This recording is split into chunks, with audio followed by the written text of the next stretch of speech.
फंगदब सरुकसिंग मियोइसिंग अदुगी मनुंगदि कनागुंबा अमना शेरनीदु तौहन्निंगद्रब नत्रंग आइगी पैसा हापनिंगदब ओइतारगदि सवाब अमा फौबा फंगोइना लै इरिबा नुमित्तुदा हाइबदि अतोपा मचिन मनाउसिंग नत्रंग मरी मता लाकदा चाक इसिंग पिचरिबदो अदुगी पैसा इमुंगदुदगी पुथोअगा पिचबा हराम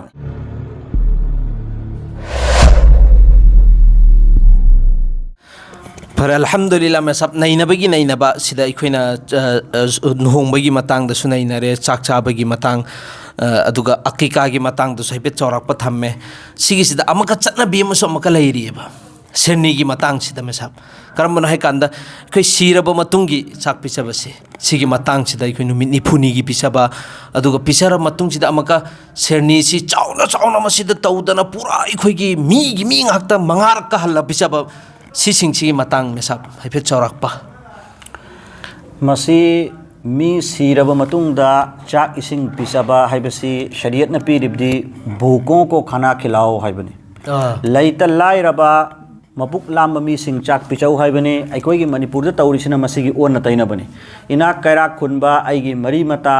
दगी मबुक नोइरब मियोइसिंग अदु मचिंगु थीरगा बार्तोन हाइरगा चाउना तौनबने मासी शरीयत की ओन तैनबने शरीयत न पीरिबो हमदि लैता लाइरब सिंग अदो हाइबदी लौरु चौ अदुगा थिल्लु चाक इसिंग फजन मबुक थन्न पिचरगा हाइबदी नुंतीगी पिचरसु याय हफ्तादा पिचरसु याय अदुगा पूरा चाउना शेरनी ओइना चाउना जियाफत की शक्ल द तौबसी बिदानी मकरूनी हाना फतवागी लारिकते इरी ओ चाउना इखोइगी शेरनी तौबसी चाउना शेरनी तौबसी ओ अदुगा सिगी मसला खरसु लैरि दना मेसा पिच करम्ब मतमद पिचगदा मनो करम्ब नुमित्त पिचगदबनो अदुगा कायम न पिचगदबनो हाइबगी चौराकपा मसला सु जो खंगदबा इखोइ लैरिबा मयाम सिंगसी मसी शरीयतना नुमित अकक्नब थमदे तौबदबु इमुंगदुदा सीब तारगदि नुमित हुमनी फौबदी मागी इमुंगदगी करिगुंबा अम फौब चाथोकनु हाइबने नुमित हुमनी फौबसी मै हवलंगनु हाइबने आई तोप लैरिबा थंगनबा कैरो लैकाय नत्रगना मचिन मनाउसिंग अदुना मखोइगी चाक इंसांग पिचौ हाइबने सि कुरान हदीस के ओफमने हदीस तोगा नुमित चाराम दांगदी चारा अनीदी हवनगनु हाइबने मैसी मागी मचिन मनाउसिंग पिचौ हाइबने सिरिबा नुमित्तुदा हाइबदी अतोपा मचिन मनाउसिंग नत्रगना मरी मता लाकदा चाक इसिंग पिचरिबदो अदुगी पैसा इमुंगदुदगी पुथोअगा पिचबा हराम ने ओ अदुने बसिगी सि कोइ खंगना कैना हाइ कांदा कबि इमुंगदुदि भाई सिरिमी इमुंग नुंगाइत्रिमेबा नुंगाइतब फमदुदा मका पिचबगी प्रेशर अमक पिजन भाई इंसानियत की ओइबो फम नत्ते अदुगा सोमुंददी मेसाब खोइना हाइरिसि मतुंग इनदी डायरेक्टली पिचर सिरिबा इमुंगदुदा चाक पिचब हाइबिसि पिचहन हाइबिसि बिल्कुल हराम नेना इरि चाक इसिंगसी करम मौंग पिचगदबनो हाइबे मतमदा अखोइगी मणिपुरदा बहाब तादब पोट खरा लै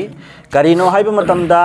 मीसी सीब तारगदी महाकी माल दौलत सी महाकना पोकलंब मचा मोसु सिंगदुदा मसान ऑटोमेटिक चोंगे ओ असि मसला से मुन्नतास सिरिबा मी अदुगी ओइदरे हुजिक्ति मा फुंगरे मागी लैहौरिबा माल चांग सिंग असि माना पोकलंबा मी सिंगदुदा ऑटोमेटिक चोंगेबा अदुन हाइरिबा माल चांग अदु येंथोक्त्रिङैदा मिरास अदु येंथोक्त्रिङैदा अइखोइना शेरनी तौरिसे करिगुंबा हाइरिबा फंगदब सरुकसिंग मियोइसिंग अदुगी मनुंगदि कनागुंबा अमना शेरनीदु तौहन्निंगद्रब नत्रंग आइगी पैसा हापनिंगदब ओइतारगदि सवाब अमा फौबा फंगोइना लाइकते इराय अल्लाहु अकबर यंगो सिगी मसला सिसु इखोइना खंगदब मसला नेबा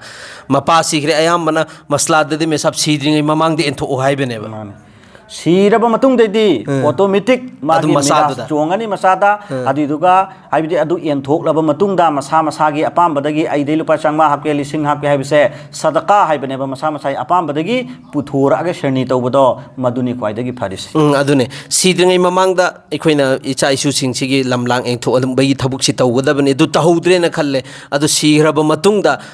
इखोइना येनद्रिङैदा शरनी तौरेने अदु करिगुंबा मोय मसा मंगा सिंगदि मनुंगदा अम्म खक्तंगना तौनिंगबा पोक्त्रेने सेरनीसे अदुइ तारगदि अदुदि सवाब फंगद्रेबा माना तौरिबा सेरनीथु कइगिनो लोइनमक तगिनेबा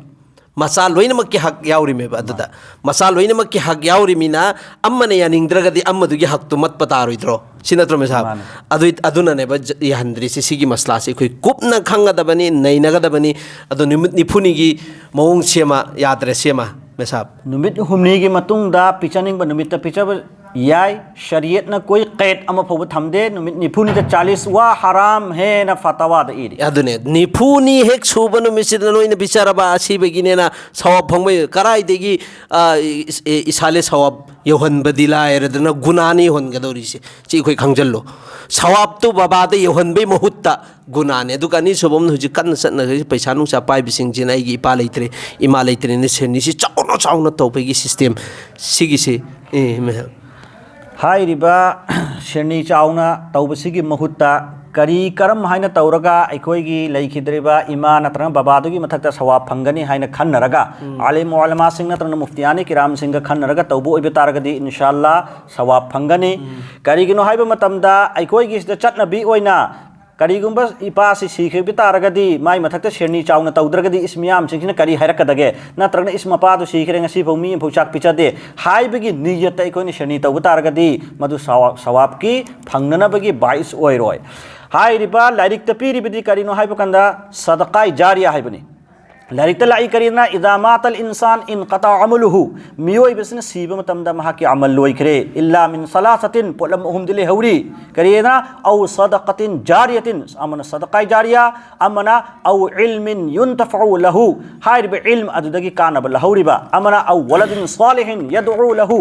अदुगुम लबा महाकना अफबा लड़का अफबा मचा पोलंबा मदुना मपा मामा की दमता दुआ तौरक पासी सुंजोय छोदन यौगनी हाइरी अदुदा सदका जारिया हाइरिबा पोलम सिदा चिंगिबसी करीनो हाइबा मतमदा चिल्लाउसिंग कनागुंबना कुआ तौबा पुखरी तौबा सड़क लंबी सड़क सेबा मस्जिद साबा मदरसा लाइरिक सिंह पीबा हाइरिबा सदका जारियादा शेरनी चंदे कनागुंबा मियोय सिंगना हाइबदी खंगदबदगी नत्रगना बहाब तादबदगी शेरनी चाउन चाउन तौरी लुपा लाख अमा चंगना अनि चंगना अहुम चंगना हाइरिबा लुपा लाख अनि अहुम अदुगी पैसा अदुना करीगुंबा मदरसादा का अमा अनि नत्रगना मस्जिद अमा सादो अम्बो ओइबा तारगदी चिनाउसिंग कयामत फौबा अदुगी सवाब अदुम लाक्तल लाकनी मसीबुनी सदका जारिया हरसी कनागुन मदु शेरनी तौथोकिबो ओइबा तारगदी हाइरिबा नुमितुदा पिचाखिबा पोट अदो मदुना लोइरे मखा शेरनी लैते मखा सवाब फंगनबगी शेरनीदा जरिया अमफौ लेते नुमित सिखक्तगिने मखा सवाब की लंबी लेते अदुनेबा अदुना नुमित की पिजाबसी सुने अखोइना चटनबी ओइना तौदबा अंगम खरा सिदा लायरबा अदई यतिम मिस्किन खराब दुम बिचारा लोयरे दुइदुगा अखोइना मयाम चाउना तौदना खोतना अदई सिसु असेंगमा मक्की ओइना नोकनबसु यारि मपा अमा सेरगा सेंदी फुक तौते हाइबा सिगुम्बा मिसिंग मतंग करी हाइगिनी मेसा मसी खंगदबदगी हाइगद्रा नत्रगना अखोइगी कनागुमनदी मसी शरीयत की वफम से करीनो हाइबा खंगदबदगी नोकनबई वानी मदुमाइना शेरनी चाउना तौबगी महुतदी अदुगी पैसा दुना हाइबदी मदरसा साबा नत्रगना मस्जिद साबा नत्रगना मदरसा की लाइक लेसु लैखिबा सिगुम लैता लाइरबगी युम कै साबिबा अदुना सवाब फंगी अदुना कयामत फौगी ओइना लेप्तबिला अल्हम्दुलिल्लाह अदु अखोइना हुजिक मदरसा की रिसिपुर चमु चौबा शेरनी चाउना तौरिबा मिसिद लुपा 5,000 फिरोना अदु वखलदि मानदे में सब अदुदियोगा सेनीगिदी अदुदी नकलमदा चतख्रेबा शोहरत की मिंग तानबगी अदुगी सेनी यामना चाउना तवे हाइबी नकलमदा चतख्रनेबा अदुसु पियोबा 5,000 लाइरिक लयो अदु एंथो सोलल्लु सोली फोब अदुम सवाबतो मपादुदा कारादम सीखरिबा मीदुदा अदुम कारादबु पोटनेबा सिगी थबुकसिना तौनिंगोय अदुदुगा अखोइना अदुम यामना मिंगचत तानबई मोंगदा चौचौ पिसदन खोतन तौबसी सिगी सेमसु अखोइ मसलासि सुमुन्ना खंगमिन्नसेबा अदुगा अखोइगी नोकनरिबा कांगुसिंदुसु नोकनरोइसेबा मंगमदबगी पिचद्रिमी अदु पिचद्रगसु मान कुरान तिलावत तौबा नफल सोनबा अतोतोबा थबुक तौरमदि कम तौबा सिसिंग सिसु मिसाब यारमगनी सिगी मतंग सिद सोमतगा हायो मोय मयामना खन्नरिसि सदकाय अखोइ सिरब मतुंगदा इसाले सवाब सि पिचब खक्तनेन खल्लिसि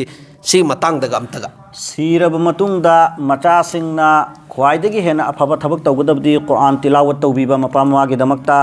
अदुगा अतोपा हाइबदी मी अतोपदा अखोइगी चीना पीरगा बार्तोन पीबा नत्रंगना युमदा कुरान तिलावत तौहनगदबनेना हाफिज कुरान मैम खोमजलगा तौहनबा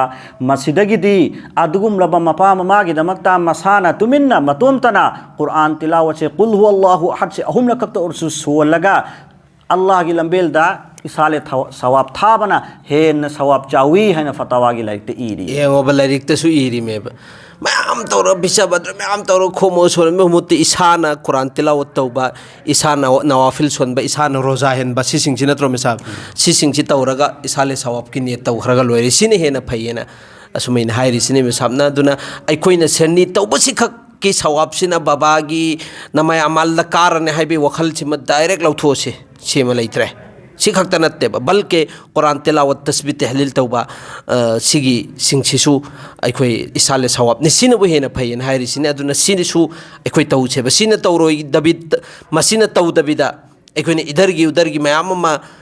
जो गुनागी लंबीदा दai चटनाबीरोम द चटपगी सिस्टम अम तौबसे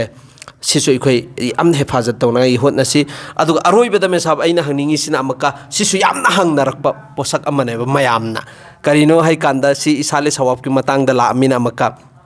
अखोइगी बाकायदा मयाम द एलान तौरगा ngasi मगरिब मतुंगदा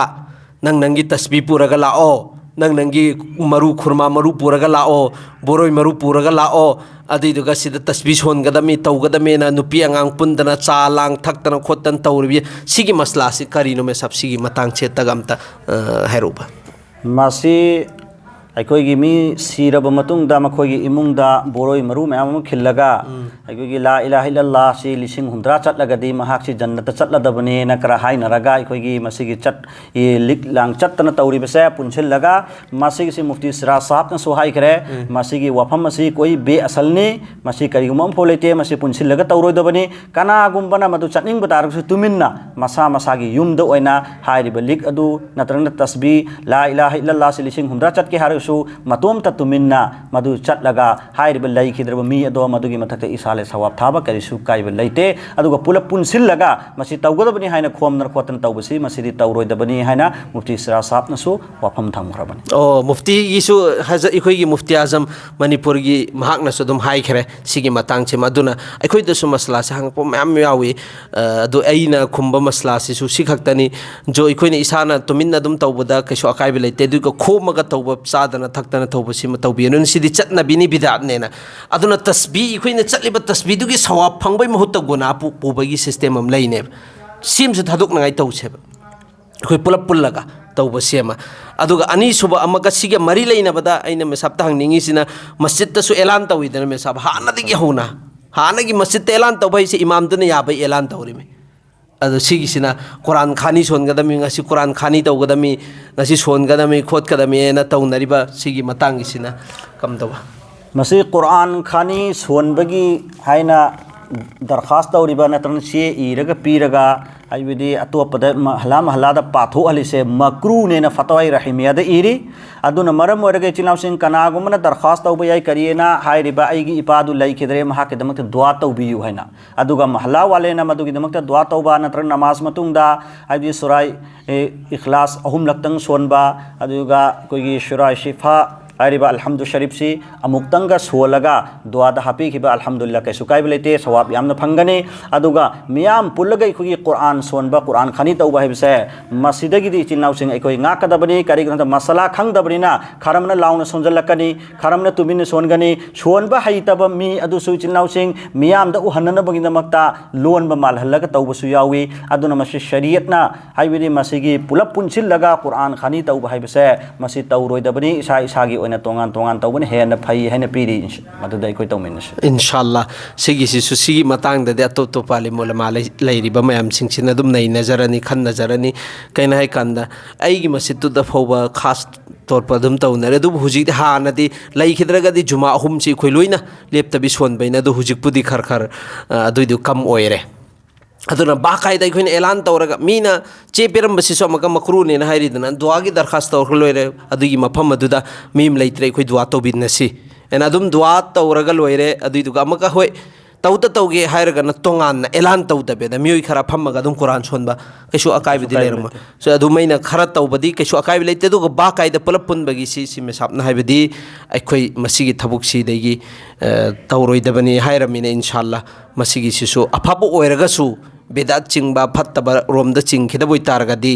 अखोइ अल्लाहदा दुआ तौसे अल्लाहना हेफाजत तौबिबोइ सनोना